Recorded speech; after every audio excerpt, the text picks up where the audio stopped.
साल 1984 ये वो साल था जब भारत ने पहली बार अंतरिक्ष को छुआ। जब भारत के पहले अंतरिक्ष यात्री राकेश शर्मा सोवेता स्पेसक्राफ्ट के जरिए स्पेस में पहुंचे और जब उनसे पूछा गया ऊपर से भारत कैसा दिखता है आपको?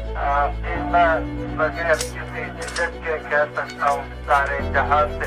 लेकिन उसी वक्त धरती पर भारत सबसे मुश्किल दौर से गुजर रहा था। इंदिरा गांधी की हत्या, भोपाल में गैस प्लांट हादसा और देश के भविष्य को लेकर चारों तरफ अनिश्चितता फैली हुई थी। लोगों के मन में बस यही सवाल आ रहा था कि अब देश का क्या होगा। दुनिया के सबसे बड़े देश अमेरिका और रूस नासा और स्पेसक्राफ्ट के जरिए लगातार इंसानों को स्पेस में भेजा जा रहा था और भारत भी डेवलपमेंट की एक ऐसी नींव रख चुका था जिसे उस वक्त बहुत कम ही लोग समझ पाए। इसरो, ये कहानी भारत के उसी अधूरे सपने की है, एक ऐसे सपने की जिसे पूरा होने में 4 दशक लग गए। 1984 के बाद ये सपना जैसे फाइलों में बंद हो गया। इसरो ने अपना फोकस सैटेलाइट्स पर शिफ्ट कर दिया, कम्युनिकेशन, वेदर, नेविगेशन, क्योंकि उस वक्त यही जरूरत थी। अमेरिका, रूस, चीन और यूरोप ह्यूमन स्पेस फ्लाइट कर चुके थे और भारत अपनी अर्थव्यवस्था और गरीबी से लड़ रहा था। लेकिन इसरो के भीतर एक छोटी सी टीम खामोशी से एक बड़े मिशन की तैयारी कर रही थी। साल 2006 इसरो के अंदर एक इंटरनल मीटिंग होती है। एजेंडा था ह्यूमन स्पेस फ्लाइट फेसिबिलिटी। इसका मतलब है क्या भारत कभी अपने ही रॉकेट से अपने ही अंतरिक्ष यात्री स्पेस में भेज सकता है। उस वक्त ये विचार लगभग नामुमकिन था क्योंकि बजट सीमित थे, रिसोर्सेस कम थे और टेक्नोलॉजी ह्यूमन रेटेड नहीं थी। लेकिन वैज्ञानिकों का विजन सपना था, अगर हम चंद्रमा तक पहुंच सकते हैं तो इंसानों को भी अंतरिक्ष में भेज सकते हैं। 2008 में चंद्रयान 1 लॉन्च हुआ और भारत ने चंद्रमा पर पानी के संकेत खोज लिए। तब दुनिया का ध्यान भारत पर पहली बार आया। फिर 2014 में सिर्फ 450 करोड़ रुपए में मंगलयान सफल हुआ और पूरी दुनिया ने ये मान लिया कि भारत कम लागत में ऐसे मिशन को भी संभव कर सकता है। यहीं से गगनयान मिशन तेजी से आगे बढ़ा। 2018 में प्रधानमंत्री नरेंद्र मोदी लाल किले से इसी मिशन को आधिकारिक रूप से घोषित करते हैं। भारत का बेटा हो या बेटी अंतरिक्ष में जाएगा। सरकार ने मिशन को मंजूरी दी। टारगेट था 2022, लेकिन कहानी इतनी भी सीधी नहीं थी। कोविड-19 ने टाइमलाइन को पूरी तरीके से बदल दिया, क्योंकि किसी इंसान को स्पेस में भेजना सिर्फ रॉकेट लॉन्च करना नहीं होता। यह हजारों सिस्टम की एक परफेक्ट चैन होती है। मात्र एक छोटी सी गलती पूरे मिशन को खतरे में डाल सकता है। गगनयान का लक्ष्य सफल है। 4 भारतीय अंतरिक्ष यात्रियों को धरती से करीब 400 किलोमीटर ऊपर लो अर्थ ऑर्बिट में भेजना, 3 दिन ऑर्बिट में रहना, एक्सपेरिमेंट और सुरक्षित वापस आना। इसके लिए इसरो ने इको सिस्टम 0 से तैयार किया। गगनयान मिशन 3 हिस्सों में बटा है, लॉन्च व्हीकल, क्रू मॉडल और सर्विस मॉडल। सबसे पहले लॉन्च व्हीकल आता है LVM-3, भारत का सबसे शक्तिशाली रॉकेट, 33 मीटर ऊंचा, 640 टन वजन। इसी रॉकेट को ह्यूमन रेटेड रॉकेट बनाया गया ताकि हर हालत में क्रू की सुरक्षा पहली प्राथमिकता हो। अगर एक इंजन फेल हो तो दूसरा अपने आप एडजस्ट कर ले। अब क्रू मॉडल को समझते हैं। यही वो कॉर्पस है। यहाँ अंतरिक्ष यात्री पूरे मिशन बिताएंगे। कम्युनिकेशन, मैनुअल कंट्रोल, ताकि स्पेस का वैक्यूम महसूस न हो। उसके बाद समझते हैं क्रू मॉडल को। क्रू मॉडल के नीचे सर्विस मॉडल। यही मॉडल पूरे मिशन को एनर्जी और कंट्रोल देता है। फ्लो थ्रूरिस्ट पावर सिस्टम, सीधे शब्दों में कहें तो यही मिशन की लाइफलाइन है। जब कैप्सूल धरती के